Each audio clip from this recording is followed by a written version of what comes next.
मतलब सिर्फ उसका रखता है कि हमारे समाज का देख रेख करने वाला कौन होगा। अगर राजभूषण जी बाहरी हैं तो अगर कहीं से भी हमारी बात अगर उनको कान में जाना पड़ता हो तो कल से यह बोलना बंद कर दें। अजय निषाद जी, मैं भी एक मछुआरे का बेटा हूँ। मैं जितना राजभूषण जी को जानता हूँ उतना ही मैं अजय निषाद को जानता हूँ और उतना ही उसके पिताजी को मैं जानता था, ताकि मैं उसके साथ सिपाही की तरह काम किया हूँ। लेकिन राजभूषण जी कहीं से बाहरी नहीं है। राजभूषण जी पहले बाहरी थे, अब नहीं है। उनका भी घर सिकंदरपुर में है, उनका भी घर सिकंदरपुर में है। तो फिर ये राजभूषण जी बाहरी कैसे हो गए? लेकिन यह चुनाव का विषय है। चुनाव के समय में बहुत तरह के बात उनके सामने में आती है, पटकनियाँ देना है। तो आप भैया कम से कम वोट लेने के लिए गलत सलत अजूल जलूल बात का भंडाफोड़ मतदाता के सामने में न करें। राजभूषण जी पर बटन दबा करके और डॉक्टर राजभूषण चौधरी निषाद साहब का भारी से भारी मतों से विजय बनाने का काम करेंगे। धन्यवाद। गाय घाट एक नंबर पर रहेगा।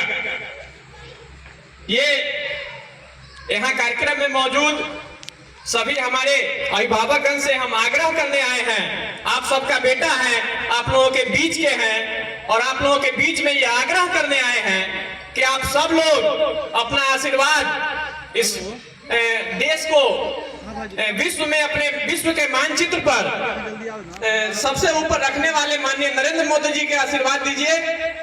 उनके प्रतिनिधि के रूप में हम लोगों के बीच आए डॉक्टर राजभूषण चौधरी निषाद जी को अपना आशीर्वाद, बहुमूल्य आशीर्वाद दीजिए। यही आग्रह करने आप लोगों के बीच आए हैं।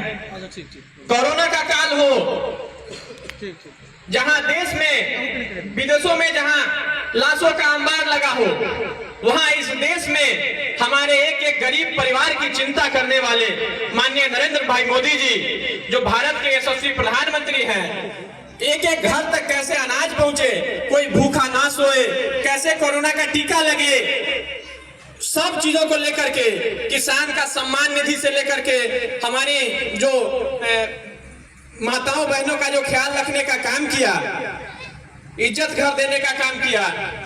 विभिन्न क्षेत्रों में आप जहां भी देखेंगे, हर क्षेत्रों में विकास के कार्य को क्या गति दिया गया है। महिलाओं की सुरक्षा हो, शिक्षा व्यवस्था हो, चाहे अन्य सभी क्षेत्रों में जिस प्रकार के कार्य किए जा रहे हैं, ये पिछले 70 सालों में आज तक नहीं हुआ। कांग्रेस वाले को तो आप लोग जानते हैं, समय समय से कैसे हम लोगों का अपमान करना, हिंदू धर्म पर किस प्रकार से टिप्पणी करते रहते हैं, अनाप शनाप पर लाभ करते रहते हैं। तो सब चीजों को ध्यान में रखते हुए हम सब लोगों को एकजुटता के साथ भारतीय जनता पार्टी को मजबूत करना है और गाय घाट विधानसभा से मां चामुंडा और बाबा खगेश्वर नाथ की धरती से भारी बहुमत से जिता करके इस मुजफ्फरपुर लोकसभा को देश के मानचित्र पर एक अलग स्थान देना है। इसी संकल्प के साथ आप सब लोगों के साथ आशीर्वाद लेने आए हैं। सब लोग अपना बहुमूल्य आशीर्वाद दीजिए। बहुत बहुत धन्यवाद। बहुत बहुत बहुत बहुत मोदी जी के प्रतिनिधि के रूप में आए हैं मुजफ्फरपुर की धरती पर। और गाय घाट विधानसभा पिछली बार 76,000 मतों से गाय घाट विधानसभा जीता गया था। इस बार हमारे नेता अशोक राव का कहना है कि इस बार गाय घाट विधानसभा से 1 लाख मतों से विजय बनाकर मुजफ्फरपुर जिला में अपना स्थान रखना है। जिंदाबाद जिंदाबाद जिंदाबाद जिंदाबाद जिंदाबाद जिंदाबाद जिंदाबाद जिंदाबाद जिंदाबाद जिंदाबाद जिंदाबाद जिंदाबाद जिंदाबाद जिंदाबाद जिंदाबाद।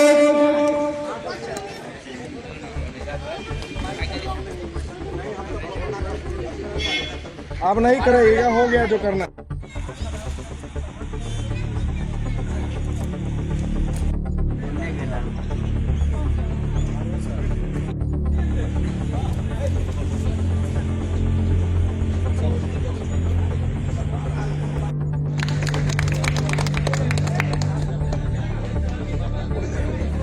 पूरा नामकर बल्हा में रखा गया है। इस कार्यक्रम की अध्यक्षता कर रहे हैं सम्मानित महंत श्रीमान रविंद्र दास साहब जी।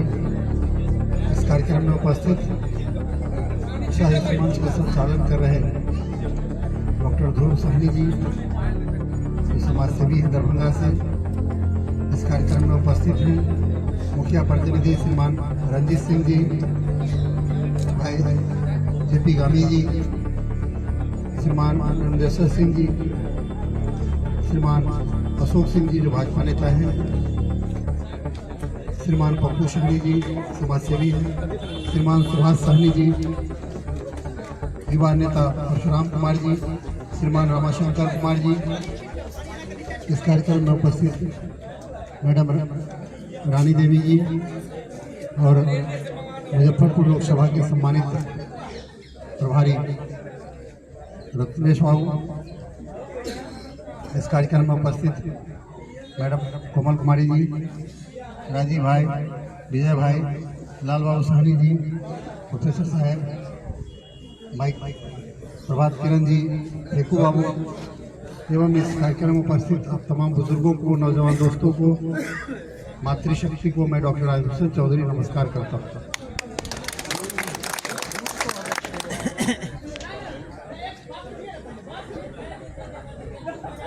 साथियों, ये चुनाव दो विचारधारा का चुनाव है। एक विचारधारा राष्ट्र निर्माण में काम कर रही है, राष्ट्रवादी सोच की विचारधारा है और जिसके मुखिया हमारे यशस्वी प्रधानमंत्री नरेंद्र भाई मोदी है। और एक विचारधारा जो परिवार विकास के लिए काम कर रही है, अपने परिवार के लोगों को एमपी बनाना, एमएलए बनाना और विभिन्न राष्ट्र विरोधी गतिविधियों में, भ्रष्टाचार में लिप्त रहने वाली विचारधारा है। अधिकांश विपक्ष की जो नेता हैं या तो जेल में है या बेल पर है। तो एक और वैसे ऐसे लोग हैं जो राष्ट्र विरोधी गतिविधि चलाने वाले लोगों का समर्थन करते हैं। जेएनयू में आपने सुना होगा कि भारत को जो टुकड़े करने वाले मंसूबे, वैसे लोग उनके नेता बने हुए। खुलेआम जेएनयू में नारा लगाता था लोग, भारत तेरे टुकड़े होंगे, और वैसे लोग आज कांग्रेस पार्टी के नेता बने हुए हैं। इसलिए साथियों, ये समझने की बात है कि राष्ट्र निर्माण के लिए वोट करना है तो राष्ट्रीय जनतांत्रिक गठबंधन का जो निशान है कमल छाप, उस पर मतदान करें ताकि राष्ट्र आपका मजबूत होगा। विगत दिनों विगत इलेक्शन में आपने जो अपने यशस्वी प्रधानमंत्री नरेंद्र भाई मोदी को प्रधानमंत्री बनाया, आपने देखा कि किस तरह से भारत का मान सम्मान विश्व के पटल पर बढ़ा है। हर क्षेत्र में, चाहे वो बॉर्डर सिक्योरिटी का मामला हो, चाहे इंफ्रास्ट्रक्चर डेवलपमेंट का मामला हो, आपने देखा कि किस तरह से रोड कंस्ट्रक्शन में भी जो यूपीए के सरकार में जितना रोड बनता था प्रतिदिन, उससे 5 टाइम्स ज्यादा, 5 गुना ज्यादा तेजी से रोड बन रहा है। भारत आज से 10 साल पहले 11वें स्थान पर आर्थिक कंडीशन में था और आज मात्र 10 साल में हम 5वें स्थान पर आ गए। और हमारे यशस्वी प्रधानमंत्री नरेंद्र भाई मोदी का ये लक्ष्य है कि आने वाले 5 साल में हम विश्व की तीसरी अर्थव्यवस्था बनेंगे। जहाँ तक मुजफ्फरपुर का सवाल है, मुजफ्फरपुर में आपने एक व्यक्ति को 10 साल समय दिया और आपने देखा कि किस तरह से वो अपने निकम्मेपन के कारण यहाँ के जो डेवलपमेंट का काम होना चाहिए था, उन सारे काम को ध्यान नहीं दिया और लोगों से मिलना भी मुनासिब नहीं समझा। सिर्फ कमीशन के चक्कर में लाल और पीला पर्ची के माध्यम से वो काम कराते थे। कुछ खास दलालों के द्वारा उनका कार्यक्रम चलता था। इसलिए साथियों, समय आ गया ऐसे लोगों को जवाब देने की। जो लोग काम नहीं करेंगे, मोदी जी वैसे लोगों को कभी टिकट नहीं देते। और इसलिए चुनाव से पहले सर्वे करा करके आपने बताया ये निकम्मे हैं, ये काम नहीं करने वाले लोग हैं, तो इसलिए आपके अनुशंसा पर हमारे यशस्वी प्रधानमंत्री नरेंद्र भाई मोदी ने उनका टिकट काटने का काम किया है। लेकिन वो मारीच की तरह रंग बदल कर, रूप बदल करके अब कांग्रेस पार्टी के सिंबल पर आपके सामने चुनाव लड़ रहे हैं। तो ऐसे लोगों को जवाब देने की जरूरत है। कांग्रेस कितनी बड़ी भ्रष्टाचारी पार्टी है, इसका अंदाजा इस बात से लगा सकते हैं कि हमारी सुषमा स्वराज जी एक दिन सदन में भाषण दे रही थी कि एक बंदरगाह पर 2 जहाज लगा हुआ था, एक में चीनी आयात किया जा रहा था और एक से चीनी निर्यात किया जा रहा था। एक चीनी खरीद करके आ रही थी जहाज और एक बेचने के लिए दूसरी जगह जा रही थी, और दोनों एक ही बंदरगाह पर लगा हुआ। अब देखिए बिरनामना खरीद करके 20 रुपये ला रहे हैं और बेचने वाला जा रहे हैं 12 रुपये। ऐसा कौन बढ़िया होगा जो 20 रुपये में सामान खरीद करके 12 रुपये बेचता होगा? सारा कमीशन के चक्कर में, भ्रष्टाचार के चक्कर में देश को बंटाधार करने का काम किया इन्होंने। वैसे कांग्रेस पार्टी के लोग जो आए दिन आप पेपर में पढ़ते थे 2G घोटाला, 3G घोटाला, कोयला घोटाला, कोई घोटाला लोग नहीं छोड़ा, कोयला तक वो खा गया लोग। तो ऐसे लोगों को जवाब देने की जरूरत है। और मुजफ्फरपुर को जो सपना था हमारे श्रद्धेय जॉर्ज साहब का कि मुजफ्फरपुर को हम मिनी बॉम्बे बनाएंगे, हमारी सरकार ने, हमारे यशस्वी प्रधानमंत्री नरेंद्र भाई मोदी ने स्मार्ट सिटी बनाने के लिए हजारों करोड़ रुपया दिया। और आपको जानकर आश्चर्य होगा, ये निकम्मे लोग कमीशन के चक्कर में मुजफ्फरपुर का स्थिति जो है वो मिनी बॉम्बे का सोमालिया बना करके रख दिया है इन्होंने। आप जहाँ देखेंगे जहाँ तहाँ रोड टूटा हुआ है, नाली ओपन है, कोई विजन नहीं, सिर्फ पैसा में कैसे कमीशन उगाही किया जाए, यही इनका लक्ष्य है। इसलिए साथियों ऐसे लोगों को जवाब देने की जरूरत है, और ये जवाब आने वाले 20 तारीख को कमल का बटन दबा करके आप उनको दे सकते हैं। कमल को बटन को इस तरह से दबाइए कि आप समझिए कि किसी भ्रष्टाचारी का गला दबा रहे हैं, किसी राष्ट्रद्रोही ताकत का गला दबा रहे हैं, ये मान करके आपको कमल का बटन दबाना है। साथियों मैं आपको भरोसा दिलाना चाहता हूँ कि मैं पेशे से चिकित्सक हूँ और मुजफ्फरपुर की सर्वांगीण विकास करना मेरी प्राथमिकता है। चाहे शिक्षा के क्षेत्र में हो, चिकित्सा के क्षेत्र में हो, चाहे बेला इंडस्ट्रियल एरिया का मामला हो, चाहे आपके